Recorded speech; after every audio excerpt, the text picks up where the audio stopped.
8월 권사원래의 말씀은 이사야 1장 15절에서 17절 말씀입니다.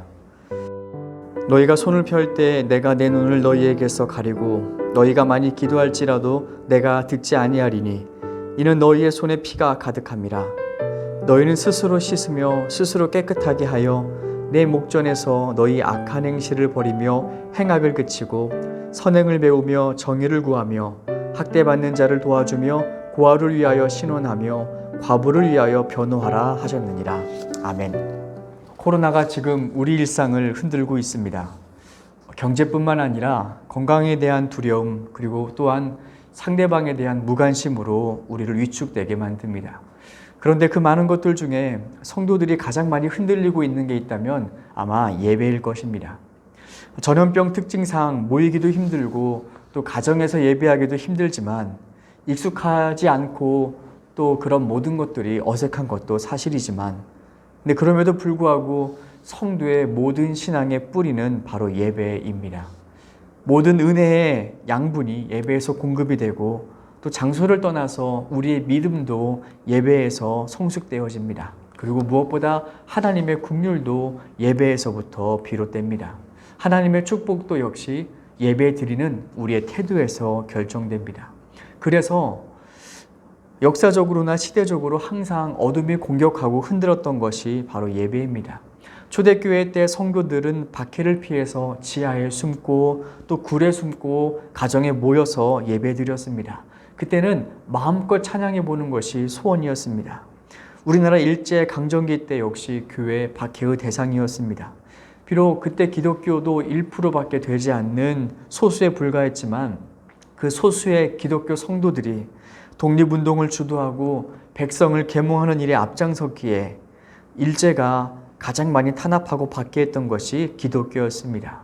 그래서 1919년 4월 우리가 알고 있던 수원 제암리교회 성도들 29명을 모아놓고 일본은 완악한 또 무자비한 학살을 벌입니다.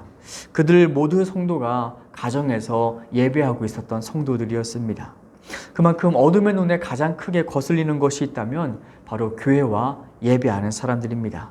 항상 예배를 방해하고 예배를 흔듭니다.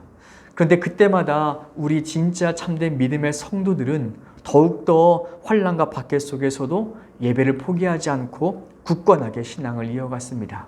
그 예배를 대하는 간절함은 더욱더 고결해졌고 더욱더 순결해졌고 그 믿음과 자세가 예배의 속에 녹아져서 신앙의 유산이 되어서 후손들에게 지금까지 전달되고 있는 것이 우리 선조들이 남겼던 예배에 대한 진실한 태도입니다.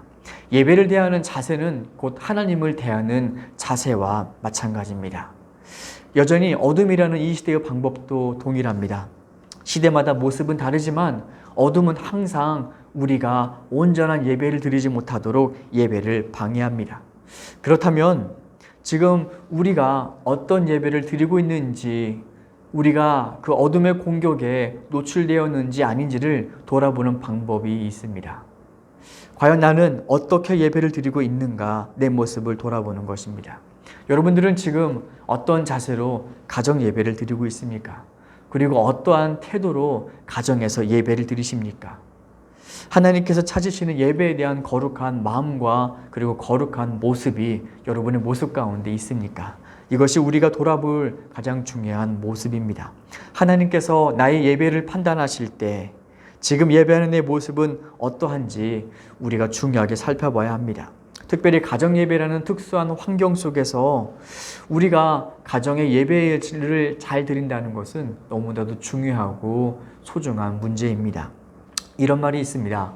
아내의 얼굴은 남편의 이력서다. 그러니까 남편의 모든 삶은 아내의 얼굴에 고스란히 담겨 있다는 것입니다. 그렇다면 여러분들의 이력서는 무엇입니까? 여러분들 이력서 역시 남편의 얼굴이 여러분들의 신앙의 이력서고 자녀의 얼굴이 바로 나의 신앙의 흔적이자 이력서입니다. 오늘 하나님은 이사야 선지자를 통해서 예배의 거룩함을 잃어버린 백성들에게 말씀하십니다. 그들을 질책하십니다. 그들이 예배를 드리지 않아서가 아닙니다. 그들은 예배를 빠지지 않았고 제물도 빠지지 않았습니다. 그런데도 불구하고 하나님께서 그들의 예배를 꾸짖고 받지 않으셨던 까닭은 바로 그들의 손에 피가 묻어 있었기 때문이라고 말씀하십니다.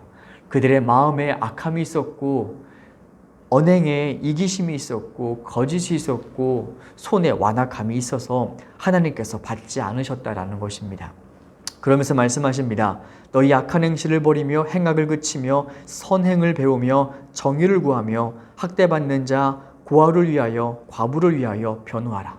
한마디로 악한 마음과 생각을 그치고 지금 힘들고 어렵고 그리고 지금 지쳐있는 사람들을 위하여 변호하고 그들 편에 서라고 하십니다. 이 말씀에 중요한 의미가 있습니다. 우리는 예배를 하나님 중심, 하나님만 생각하면 참 잘 드린 예배라고 생각을 합니다. 그러면 하나님께서 기뻐 받으셨다라고 여깁니다. 그런데 하나님은 하나님께 대한 마음을 사람에게 적용시키라고 말씀하십니다. 하나님께 가까이 오려거든 가까이 있는 사람들에게 먼저 하나님께 대한 마음을 보이라라고 말씀하십니다. 즉 가까이 있는 그 사람을 대하는 태도가 곧 하나님께서 받으시는 예배를 결정하신다라고 하십니다. 특별히 우리가 가족들과의 관계가 불편하면 우리는 온전한 가정의 예배를 드리기 힘듭니다. 내가 예배하는 모습이 부끄러우면 예배를 드릴 수가 없습니다.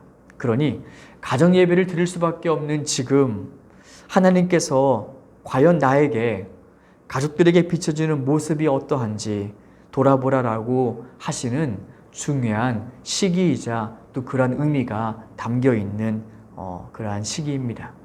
진짜 실력은 위기 때 나타난다라고 합니다. 누가 진짜 믿음을 갖고 있었는지 그리고 누가 가짜 믿음인지 그리고 우리 가정에 진짜 하나님이 함께 하시는지 그렇지 않은지 이번 코로나 사태를 통하여 분명히 드러나게 될 것입니다. 하나님을 진짜로 의지한 가정 그리고 하나님께 대한 거룩한 예배에 대한 믿음이 있는 사람의 가정 예배는 점점 더 풍성해져 갈 것이고요. 그렇지 않은 가정은 점점 더 약해져 갈 것입니다. 부끄러워서 힘들어서 그리고 가정 예배를 참아드릴 수가 없어서 그 가정의 예배는 점점 힘을 잃어갈 것입니다. 그런데 우리 권사회원 모두가 지금 이때 누구보다도 가정의 신앙을 돌아보고 불신자 가족이 있다면 더 섬기고 그래서 가정의 온전한 예배를 회복하여서 하나님께서 우리의 가정의 예배를 통하여 우리의 모든 가족을 살리시는 그러한 복된 통로가 되는 그러한 모든 권사회원님들 되시기를 또 기도하고 바랍니다. 함께 기도하겠습니다. 하나님, 코로나로 인하여 어두워져가는 시기 또 힘든 이 시간 우리 권사회원님들 모두가 가정의 예배가 과연 괜찮은지 우리의 가정 예배가 이대로 괜찮은지 한번 돌아보게 하시고 무엇보다 내 흔적과 신앙의 이력이 가족의 얼굴 속에 담겨 있다는 사실을 잊지 않고 가족을 선대하며 그리고 함께 이해하고 배려하며 무엇보다 가정의 예배를 회복시켜 나가는 우리 모든 회원 되게 하여 주시옵소서. 예수님의 이름으로 기도드립니다. 아멘.